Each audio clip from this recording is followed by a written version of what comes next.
All right, in Chapter 2, Section 5, we're going to be looking at common algebraic functions, their graphs, and transformations on those graphs. There's some things to know about the 7 common algebraic functions. I just referenced page 283 in your textbook. Some things we need to know is we need to know the name. We have to be able to identify the name of the common function by looking at a graph. Here are the different names, the 7 names of the common functions.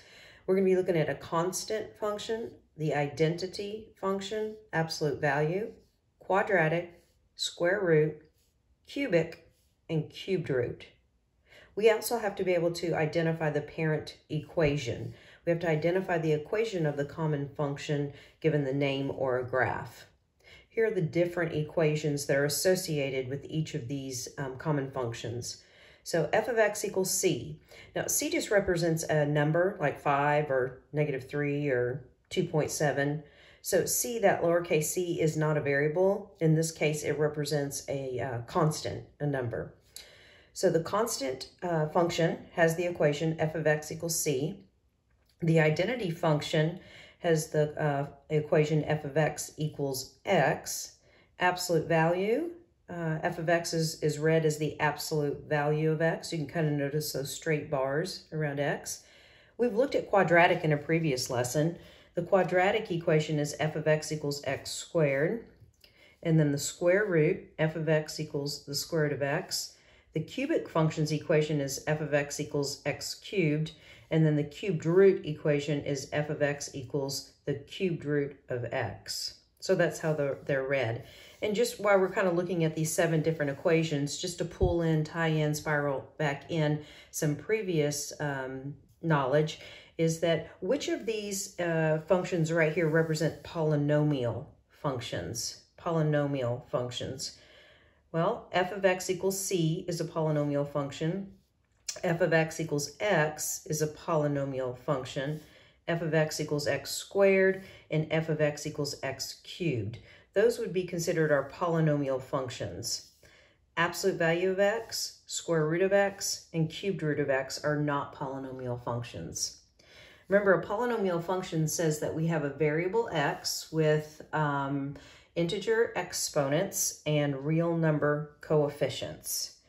And you might be thinking, well, I don't see a variable x here on this constant function, but that just represents a straight line. That does fit in the category of a polynomial function as well. Something else we're going to be asked to do is graph. We have to be able to graph the parent functions, each of these by sight, and then any transformations, movements on those parent functions. We're going to be shifting these graphs left, right, possibly up, down, reflecting them as well. And we'll spend a little bit of time talking about the transformations. But all of the transformation notation is given down here in this, this box. We're also going to be looking at reminding ourselves about the domain, range, intercepts, and intervals on which, x intervals on which the functions that we graph are increasing and decreasing. And we're also going to be able to identify whether or not the graph of the function is an even or an odd function or neither. So we have a lot of work cut out for us. So I think we better start with, first of all, looking at the 7 common functions and being able to kind of test our knowledge and make sure that we can identify these 7 functions and their names. So I'll start with this worksheet right here. So not real pretty, but I do have 7 different functions graphed here, and each of these functions correlate to the 7 that we just looked at. So see how many of these you can go in and identify on your own, and then come back and check to see how you did.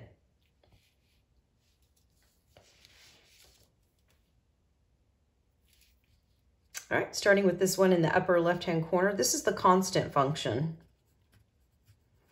So when we look at something like this and it's a straight horizontal line, well, every line's straight, but when you look at it and it's a horizontal line like this is called the constant function. All the y values are staying the same. I just happen to graph y equals 3 here. This is y equals 3, but I could have put this horizontal line at any y value I wanted to. So I'm just going to go ahead and put y equals c, and in my case here in my graph, my c value, my constant value is 3.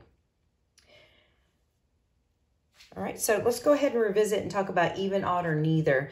Reminding ourselves about an even function. An even function has y-axis symmetry. If you were to fold along the y-axis, the graph would create a mirror image. So the constant function is an even function. Let's see if we can remember how to report the domain, D for domain, and range, R for range. Well, the domain of a constant function of a horizontal line is going to be all real numbers. What's the range or the y values that are present on all the points on this graph? Well, depending upon where you put your horizontal line at that particular y value, in my case, this is y equals 3, my range values are only 3. I don't have an interval of y values. Every single y coordinate of a point on this graph is at 3. So we're not going to use parentheses or brackets. If our range is a limited number of values, then we usually use these curly little parentheses called braces. So I'm going to go back and erase this 3 because what if I didn't have a horizontal line at 3? So I'm just going to put whatever y value I choose to use. I'm going to represent that with C and put a C here. All right, so what's this function? Well, I actually did go in order. This is called the identity function. So we have to be able to know what its equation is by looking at it, and it's y equals x. If we think about that for a minute, if we just choose any x, like if I chose 2, if x is 2, then my output is also 2. If I chose x to be 4, then my output is also 4. So it's just an identity. X and y are the same. Let's talk about even, odd, or neither. If you remember, an odd function has origin symmetry. So first of all, I do see the graph goes through the origin. That's the first check, okay? The second thing for an odd function is that we have to have a double reflection that creates a mirror image. So if I were to take this part of the graph that's in quadrant 1, remember quadrants go 1, 2, 3, 4, 1, 2, 3, 4. If I were to take this part of the graph that falls in quadrant 1 and do a double reflection, reflect it across the y, then take that and reflect it across the x, then I would have a mirror image. So this is an odd function. So what's your domain and what's your range? Well, the domain is, again, all real numbers on a linear function. That's a line, a linear function. This specific one is called identity. And the range is also all real numbers. So my software program didn't have the little arrows that I could put on there, but do understand that the arrows there suggest the graph does go off the grid. Okay, now that you kind of have an idea of what I'm doing, if you want to pause and fill out all this information on your own and then come back and check, that might be a good idea. All right, this is called the absolute value function. So what's the equation? We have these two straight bars right here. Well, it's y equals absolute value of x. Even, odd, or neither. It is an even function with the y-axis symmetry. And let's report its domain. Again, there are arrows here. Domain is all real numbers. However, the range, the graph of this absolute value function, this parent equation, doesn't fall below the x-axis. So the first time you're going to hit a y value as a point on this graph, an ordered pair, is at 0. We know to remind ourselves we always use parentheses around the infinity, but we do want to include the 0. So instead of the parentheses, we're going to use the bracket.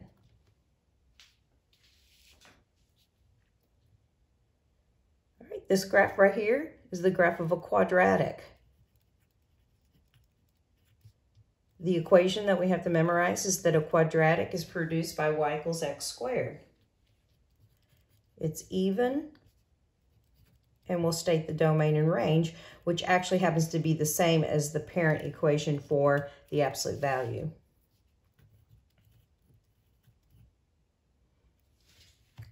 This is a graph of your square root function. So when I identify it, it starts at the origin, and notice that this graph is only contained in the quadrant 1 here. Unless we shift this graph left, right, up, or down and make movements on it, the parent function is located in quadrant 1 only. The equation is y equals the square root of x. This graph is not even, odd, It's neither even nor odd, so we say it's neither. Okay, well, the domain, the x values of points on this graph don't begin until 0, and they go off until infinity. And again, the range is going to start at y equals 0, and it does go off into infinity.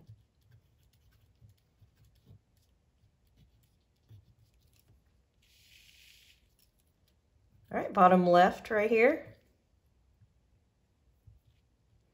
This is our cubic function. We saw this in a previous lesson. We were talking about even and odd functions. The equation is y equals x cubed. It is an odd function. And the domain and range are the same. It's all real numbers.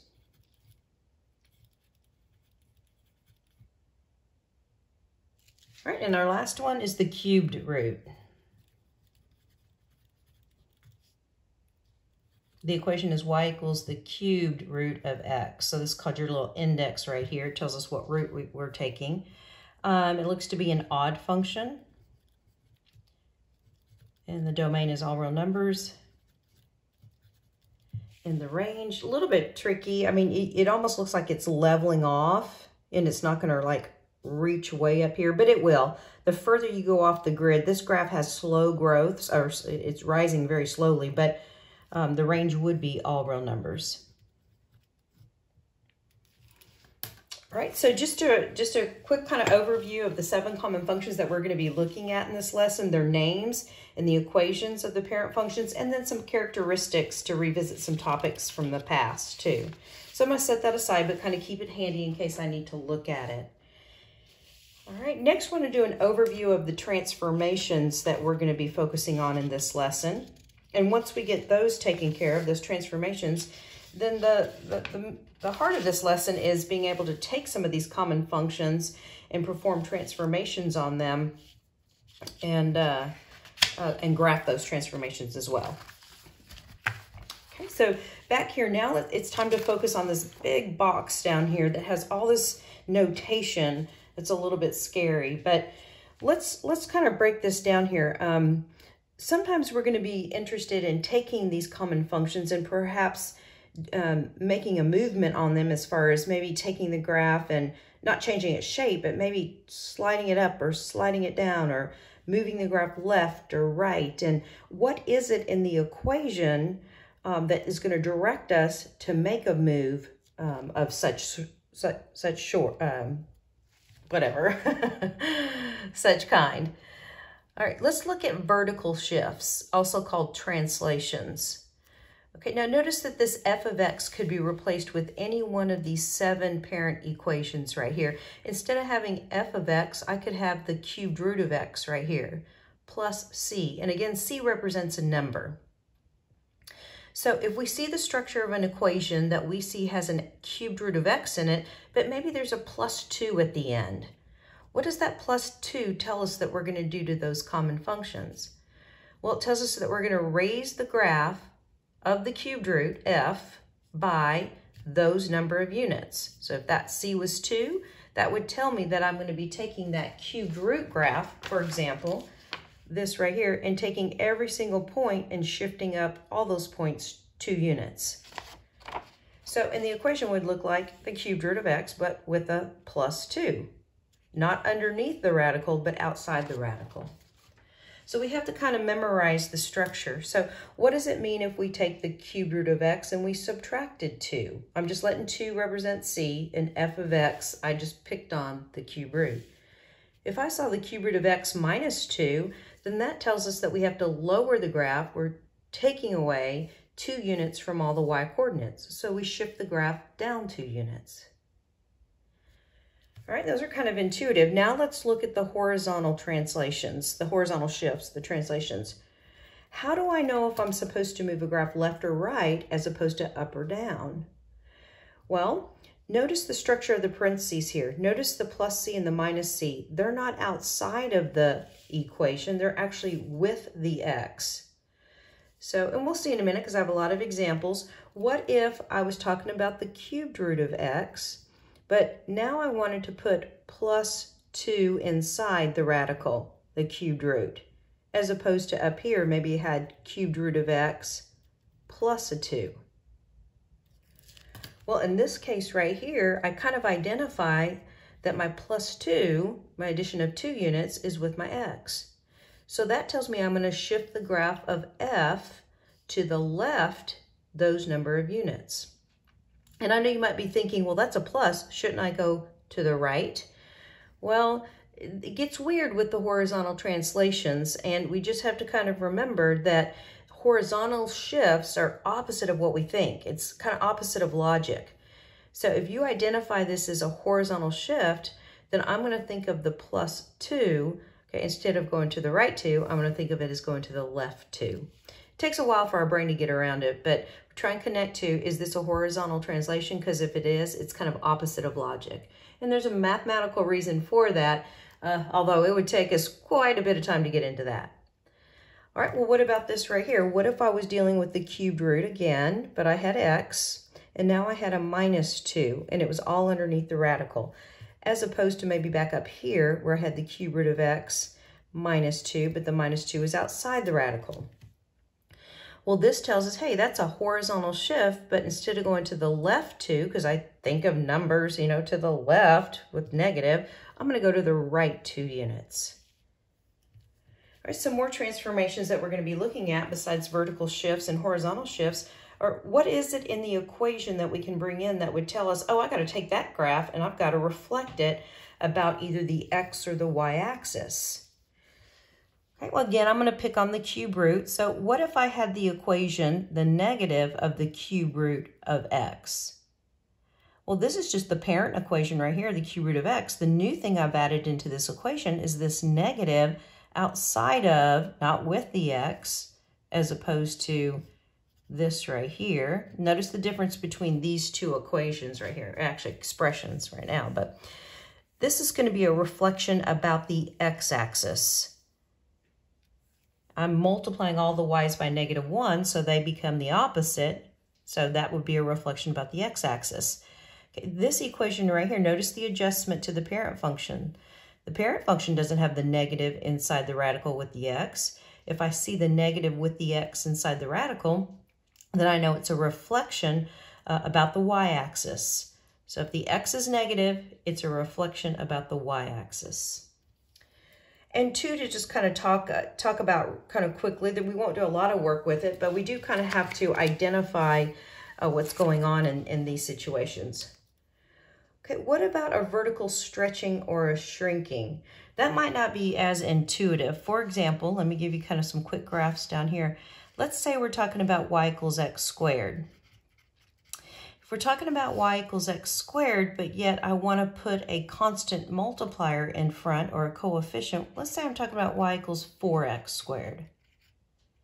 Well, I identify the parent function as the quadratic, but what effect does that 4 have on the shape of this graph? Well, it means that I'm going to actually end up multiplying whatever x squared is by 4, making my y values greater. It's actually what we call a vertical stretch. I'm going to make it skinnier compared to the parent function. It's like you're grabbing these two little arms and you're pulling them up. Think about grabbing a little baby, from its arms and just kind of lifting it up. No, not to hurt it, but just to grab it, and it kind of makes the arms a little skinnier. We call that a vertical stretch, okay, by a factor of c. So in my problem, this would be a vertical stretch by a factor of 4. I'm not adding or subtracting the 4, I'm multiplying it. So we multiply the y coordinates by c. It's a vertical stretch by a factor of, in my case, 4. All right, so what happens when this constant multiplier or this coefficient, going to give another example, is maybe a value between 0 and 1? Well, if I had y equals 1/4 x squared, I'm still talking about the parent equation, the quadratic. What if I multiplied the y coordinates, what if I multiplied x squared's value by 1/4? I'm actually making these y values smaller, so I'm vertically shrinking this by a factor of 1/4, which compared to the parent function, it actually shrinks your graph. It makes it, I guess you could think of it a little bit wider. It's going to open up more wide than this function right here. We just have to really be able to identify these transformations. We won't do any graphing with them, which makes our work a little bit easier. Our main focus is going to be on these transformations right up here at the top. Okay, I know that was a mouthful. So what I'm going to do is I have added a new worksheet that I thought we'd work on before we actually get to some of our other problems here. I added this new worksheet here so that we can practice these transformations. So I would definitely keep the graphs handy, okay? And then I would also keep this worksheet handy as we go through answering these questions right here. All right, so this worksheet is to give us practice on stating the transformations and making sure that we state them correctly.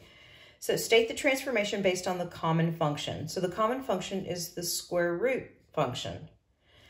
So I noticed that all of these problems 1 through 10 have a square root in them, but I also have added some numbers, some operations as well. So based on what we just saw, what do we think we're going to be doing to the square root of x graph because of what's in this equation? Well, first thing I identify is that my subtraction 2 is with the x. It's not outside the radical, like it is not this right here. It's not the square root of x minus 2. So the placement of the constant is critical.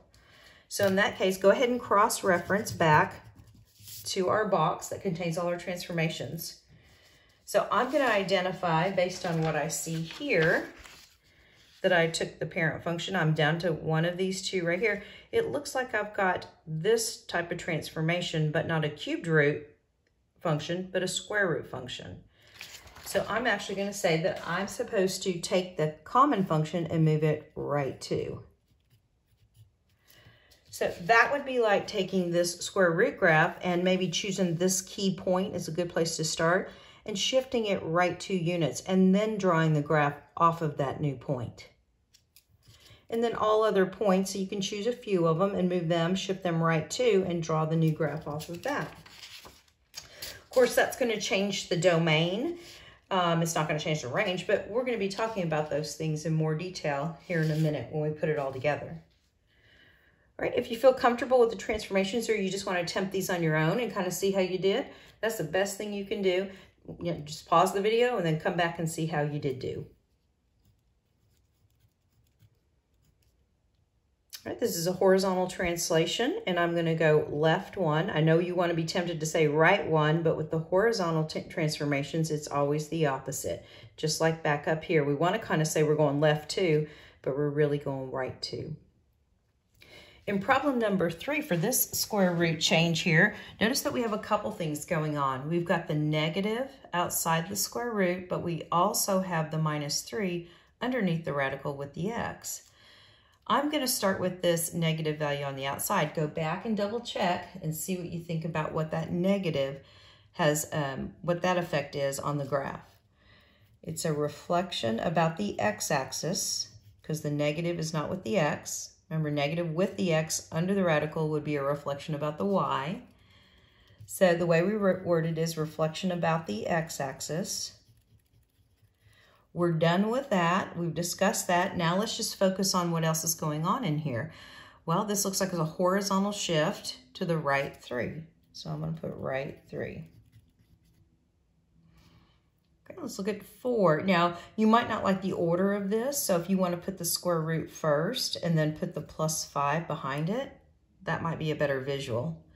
Also kind of notice I kind of bring down this little part of the radical here just to kind of really tell myself that plus 5 is not with the x.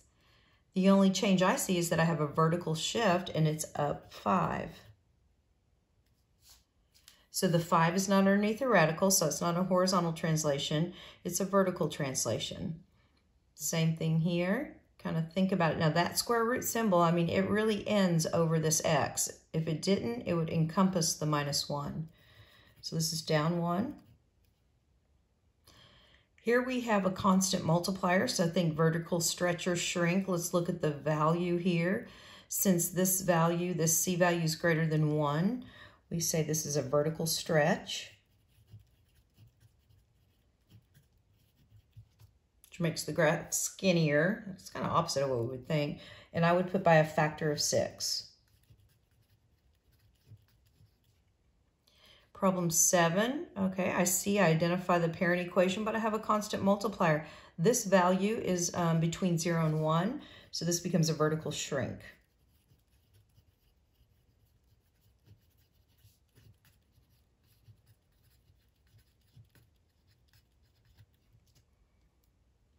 Right, and 8, I can see this is going to be a reflection. It's a reflection about the y-axis.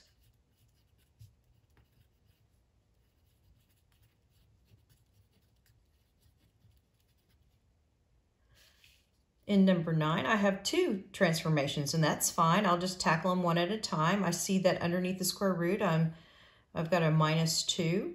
So I'm going to actually shift this graph right to, like problem number 1, but this +3 is outside the radical, so I'm also going to move that graph up 3 units. In number 10, for me, I kind of like to rearrange it. I'm putting another equals here. I'm going to put the negative square root of x first and then the +4.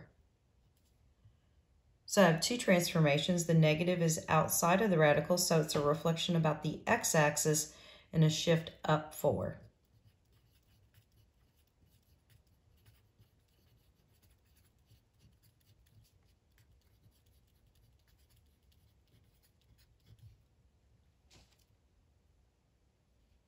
All right, and I do have another set of examples here, but I just want to kind of point out the similarities here and let you kind of look through them. Okay, into a new problem here. Let's say we're going to consider the common function f of x equals x cubed. So that's our cubic function. Okay, so what do the transformations look like in the equations? Well, kind of notice what we have here. We have parentheses around the x minus 2, and then we take it to the third power. Well, we can think of -2 being with the x, very similar to this function up here where the -2 is with the x. It's just now we're not going to see a square root because that's not our common function. We're going to see a cubed power because that's our common function. So this suggests that we're going to take and move the cubic function right 2 units. So back to the cubic function right here. I would just choose a few key points on here and slide them all to the right 2 units and then redraw the graph. So it really doesn't matter what common function I put here. If I have the structure like this with x minus 2 and then that common function structure on it, whether it's absolute value or square root or maybe that cube was a square power, doesn't matter. It's still going to be a transformation to the right 2. All right, let's look at problem number 2. So I identified the 3 power being the cubic. So, but what else is going on? This is a shift left 1 because the +1 is with the x. Horizontal shift is kind of opposite of logic, so we're going to go left 1. Okay, look at example 3. It's the cubic parent function. It looks like I have 2 transformations. That negative outside the x is a reflection about the x, and then I'm going to shift it right 3. If you haven't noticed already, the only change down here in these 10 problems compared to the top 10 problems is that the parent function, the graph of the function, is going to look a little bit different. But every transformation is going to be the same as what I had up here. So maybe kind of think through, okay, what would the transformations be reported on the line? When you get all these answers, they should be identical to the answers that you got up here. Kind of a way to self-assess. Okay, we got all that background out of the way. Now it's time to really dig into the lesson, but I'll get started with that in the next video.